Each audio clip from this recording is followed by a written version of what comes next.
Hello, everybody. Welcome to English I Learn Smart Word Grade 6. My name is Võ Quốc Đại, and today I will help you with Unit 3 Friends, Lesson 3.2.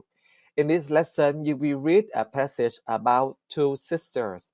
You will learn how to speak to describe your favorite character in a book, and you have to write an email in order to describe your best friend characters. You will have to cover student book page 29 and workbook page 18 and 19. Chào tất cả các bạn, thầy tên là thầy Đại và ngày hôm nay thầy sẽ hỗ trợ cho các bạn với bài số 3 Friends. Và ở bài này thì chúng ta sẽ đọc một bài đọc về chuyện dân gian tắm cám, một câu chuyện rất là quen thuộc. Và chúng ta sẽ nói về nhân vật yêu thích của mình, về tính cách của nhân vật yêu thích của mình trong một câu chuyện hoặc là trong một bộ phim. Và chúng ta sẽ viết một cái email để mô tả tính cách của một người bạn thân của mình. Và chúng ta hãy nhớ là sách giáo khoa của mình trang 29 và sách bài tập trang 18, 19. Okay, are you ready? Here we go.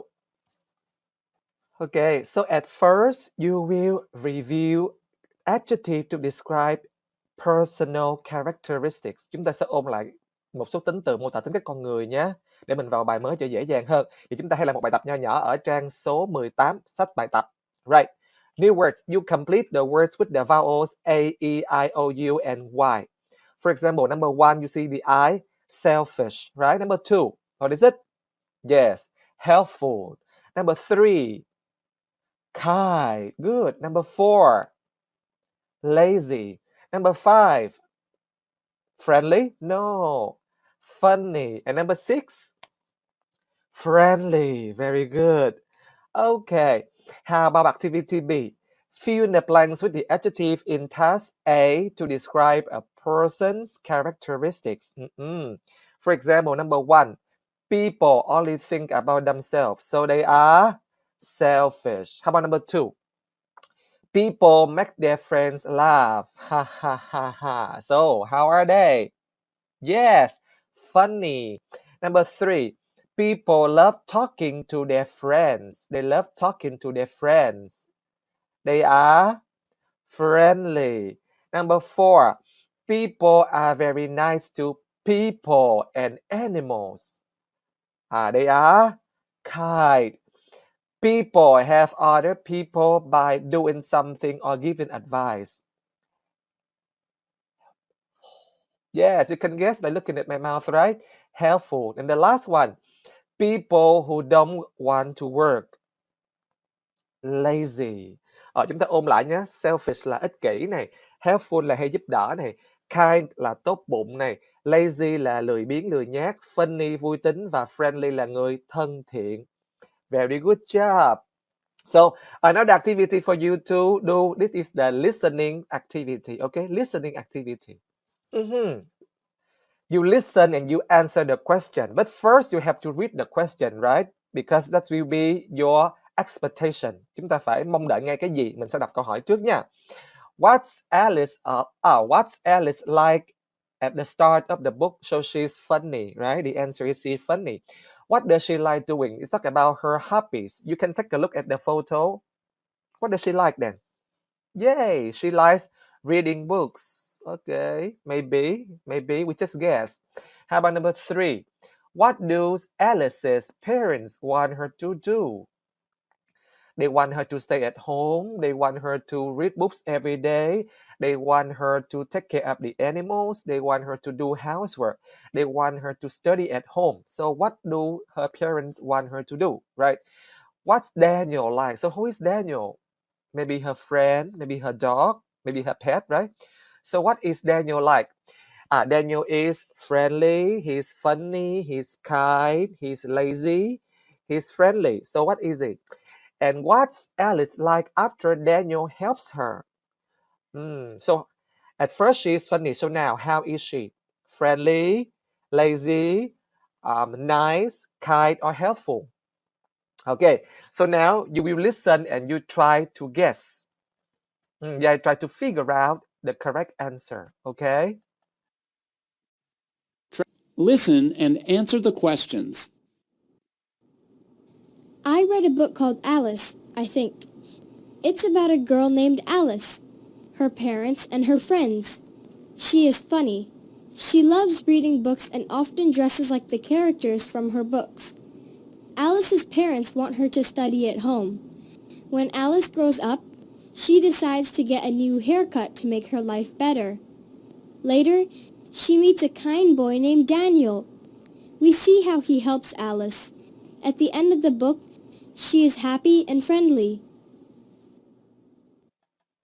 Okay, ready? Sum up the answer as they already, right? Ok, các bạn cũng đã trả lời được một số câu rồi đúng không? Thì chúng ta sẽ nghe làm và chúng ta sẽ stop lại và chúng ta sẽ kiếm câu trả lời nha. Now, listen again.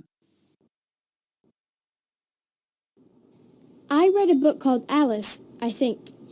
It's about a girl named Alice, her parents, and her friends. She is funny. So the first question, what is she like? At the start, she is funny. So this is, you get that? Good. Next. She loves reading books and often dresses like the characters from her books. So what does she like doing? She loves reading books. Congratulations, we are right. Haha. Next. Alice's parents want her to study at home. They want her to study at home. We write again. They want her to study at home. How about Daniel? How is he like? When Alice grows up, she decides to get a new haircut to make her life better. Later, she meets a kind boy named Daniel.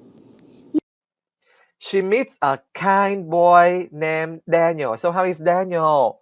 He's kind, right? We see how he helps Alice. At the end of the book, she is happy and friendly. So at the end, she is happy and friendly. So you have review on the vocabulary needed, right? Adjective to describe a person characteristics. Now you have reviewed the old lesson. Let's move to the new lesson, right? First, reading. You will read the article and you circle the best headline. Okay, so we have 3 headlines. You can take a look. Good sister, bad sister. 2 mean sisters, and how I met the king. You see the term tấm cám. Tấm, good or bad, cám, good or bad. Are they sisters? So number 1, is it? Maybe, right? 2 mean. Mean here mean you are not good, you behave in a very badly way. Mean là người sống rất là kỳ cục, rất là ích kỷ ha. Vậy đi đúng không ta, 2 người? 2 mean sister, maybe not. How I met the king. Okay, met the king. How I met the king. The story is about a girl who met a king. We cannot know yet, right? So now you just read the article and you circle the best headline, okay? Read it with me. Tam Trần, June 21st. One of my favorite stories is from Vietnam. It's about 2 sisters, Tam and Cam. The 2 sisters are very different. Tam's worked very hard, helping to cook and clean the house. She always thinks about other people and tries to help her family. Cam is very different to Tam. She never does any chores and she doesn't share anything. Cam does a lot of bad things to Tam. It's not a nice story, but in the end, Tam's life is very good. I like this story because after such a hard time, a hard life, she is happy. So, what is the answer? 1, 2, or 3? Show me your finger. 1, 2, or 3? Yes, it's number 1. Good sister, bad sister. So you see any hard word, any difficult word you don't understand? Yes or no? Maybe not, right? This is a very familiar story. So now, next. You read and you find things that show Tam and Cam's personalities. Okay, you write an example next to each adjective. Okay, you have the adjective helpful, and you will write helping to cook and clean the house. How about kind? Kind. Tam, she's kind, right? What does she do? Yes, she thinks about other people and tries to help her family. Let's take a look. Is it right? Yes. Now, your turn. Show me and prove to me that Cam is lazy. Chứng minh cho thầy thấy là Cam là một người làm biếng xem nào. Biếng nhác làm biếng xem nào. Dòng mấy đoạn mấy đây? Mình kiếm cậu Cam đúng không? Cam đúng không? Vậy là gì? 3 dòng cuối nè. Okay. Yeah. She never does any chores. Right? Never does any chores. Okay. And how about selfish? Selfish. She doesn't share anything. Let's check. Yes. So, can we describe Tấm and Cam now? So, what is Tấm like? What is Tấm like? She is helpful and kind. What is Cam like? She is lazy and selfish. Remember the question in order to ask about personalities? So now show me that Tấm is helpful. I ask you, okay, how is Tấm? You answer, Tấm is helpful. She works very hard and she helps her mom to cook and clean the house. So now, how is Tấm? Number 2, she is kind. She thinks about other people and she tries to help her family. Now, how about Cam? Is her different? Yes. Okay. So, how is Cam? Is she lazy? Yes, she is lazy. She never does any chores. Is Cam selfish? Yes or no? Yes, she is selfish. She doesn't share anything. So các bạn thấy là khi giờ chúng ta có thể hỏi một câu nhưng mà chúng ta có thể cho nhiều thông tin hơn đúng không ta? Như là hỏi nè, how is your best friend Tom? Mình nói Tom is friendly là đủ rồi, nhưng mà mình có thể chứng minh nữa, mình nói tiếp đúng không? Tom is friendly. He has a lot of friends and he loves talking to his friends. It is easy for him to make friends. Và chúng ta có thể tập cách này ha. Nghĩa là thầy chỉ cần hỏi một, chúng ta trả lời với một tính từ, rồi chúng ta sẽ chứng minh được tính chất hay là tính cách của cái bạn đó là như thế bằng một số cái hành động khác nữa. Easy? Okay. Very okay then. So now, part 1, reading done. We move to part 2, right? Okay, speaking time, describing characters. Now you are in a book club meeting and you work in pairs. Take turns talking about the characters from the Harry Potter books. Wow, you know Harry Potter? Yes, a little wizard, right? With a lightning scar on his forehead. So do you like Harry Potter? Yeah, so you take a look here. We have some characters here. We have Harry Potter, you have Hermione, you have Ron, and you have Hagrid. So Hermione and Ron are Harry Potter best friends. And Hagrid is the gamekeeper at Hogwarts, right? Chúng ta có những nhân vật rất là yêu thích ở trong series truyện phù thủy Harry Potter đúng không nào?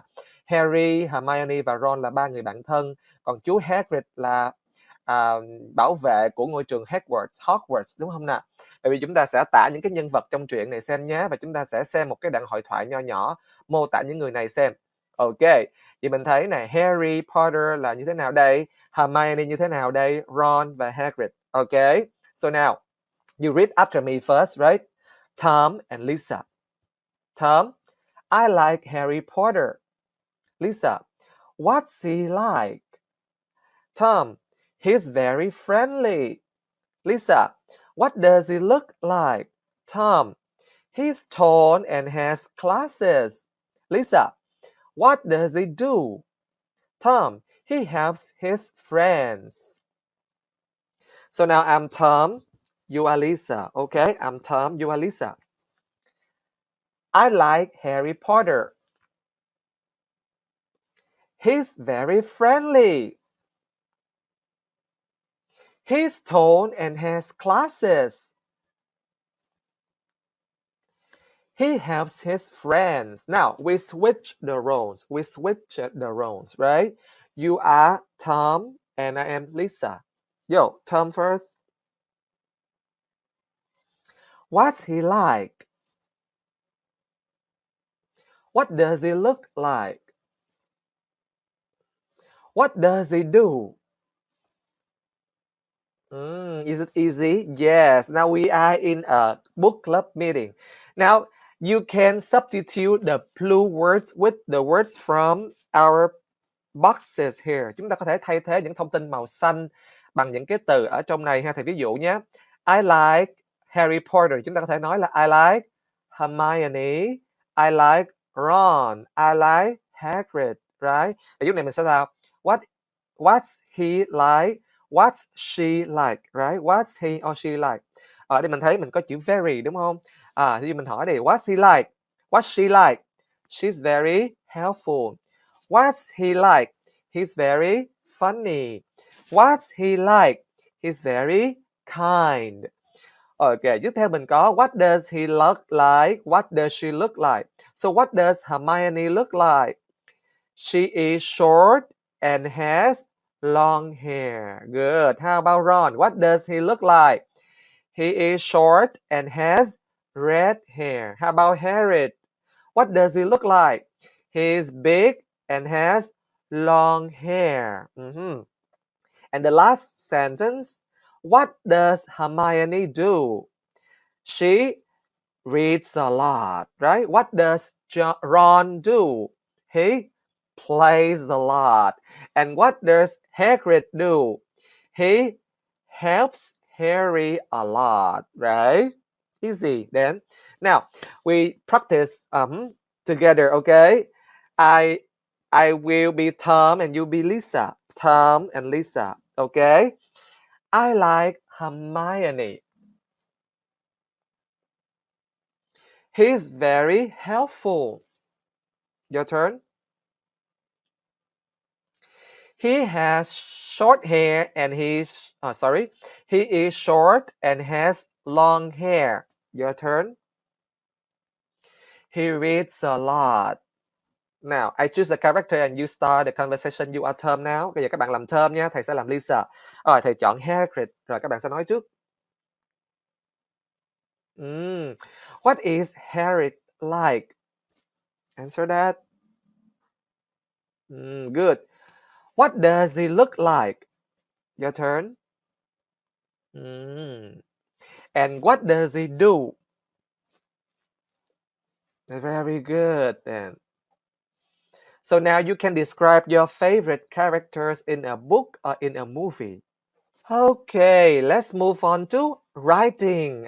Do you like writing? Now, prepare a pen with paper so that you can write now. So what do you have to write? You read it. You write an email about your best friend. You write 40 to 50 words about your best friend. So now, this is an email, right? What is an email? What is the email address? Email address.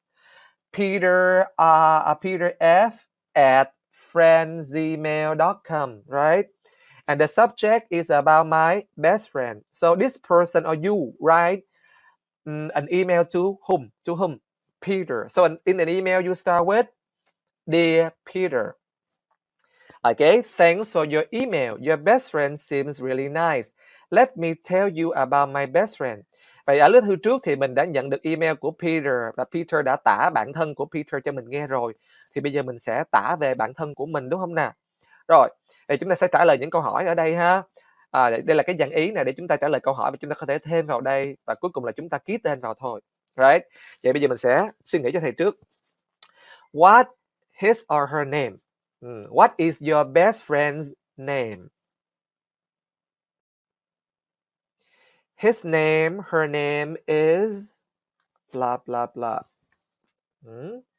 His name or her name is Nhung. Her name is Cúc. His name is Bảo. Right, question number 1, done. How old is your best friend? Number 2, how old is your best friend? He's 10 years old. He's 13 years old. He's 40 years old. Wow, very old, right? Bạn mình 40 tuổi luôn là quá già. Bạn thân có được không? Vẫn được nha. Rồi, câu thứ 3 nè. What is your best friend like? What is he or she like? Tả tính cách đi nè. Mình có 6 tính cách nhớ không? My best friend is helpful. He is kind. She is lazy. He is funny. She is friendly. He is lazy. Hoặc là chúng ta có thể xài combo and và but như bài trước mình đã học đúng không? He is funny and friendly. She is lazy and selfish. Mình làm chữ but thì mình nói ngược lại ha. He is friendly but lazy. She is selfish but kind. Rồi, tiếp tục mình sẽ tả bề ngoài ha, the appearance. What does your best friend look like? Remember? Tall, short, fat, slim. Rồi, he is tall, she is short, he is fat, she is slim. Mình có thể tả tóc đúng không ta? Tóc và gì nữa? Mắt nữa nè. Rồi, tả tóc đi. He has short black hair. She has long curly hair. Mắt thì sao ta? He has brown eyes. She has big eyes. Và cuối cùng là what does he or she do? He reads a lot. She eats a lot. Yes. Or you can say that he often reads books. Or remember this? He always plays games. This one, she goes swimming. Lots of things to do, right? Okay, là mình đã biết được hơn 40 tới 50 từ rồi. Vậy, write back soon and you have to sign the name here. Your signature will be here. Mình sẽ ký tên ở đây đúng không? Ký tên vô. Ví dụ thì tên Đại thì sẽ ký Đại. Đại. And I will send the email.